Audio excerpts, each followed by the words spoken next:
Hi everyone, in this video I'd like to give you a quick description of the fishbone diagram, also called the cause and effect diagram. Okay? If you need these PowerPoint slides, there will be a link on the description. So basically the fishbone diagram is a great tool to identify the different causes of a problem and then find a solution to those causes. Okay? So basically we like to use this PowerPoint slide during a brainstorming session, for example. And you can see that the middle part of the slide looks like a fishbone. That's why it's called a fishbone diagram. So we usually start by the right side of the slide, where we identify the problem. Then we try to find the different causes to this problem that we categorize. For example, it could be causes linked to people, equipment, environment, etc. Okay? And then once we've got all our causes, we try to find the right solution to solve our problem. Okay? Let me give you a real life example from one of our clients.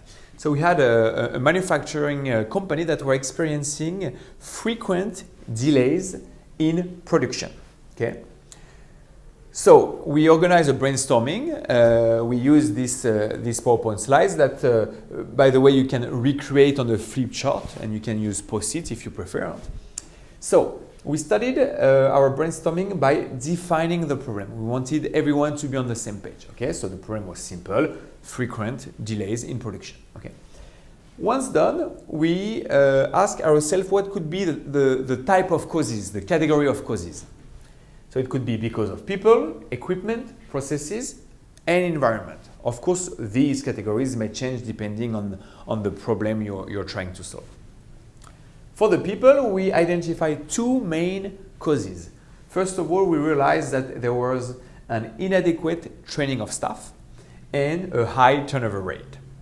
For the equipment, we realized that the machinery was outdated and there was a poor maintenance. Processes, same thing, we identify a few causes, and same thing for the environment.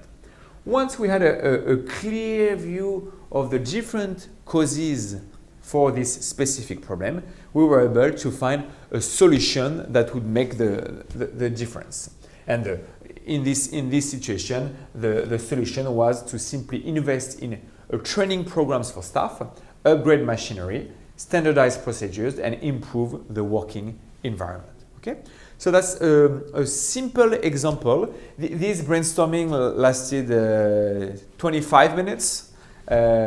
And it clearly made the difference in identifying the proper solution to the problem. I hope it makes more sense.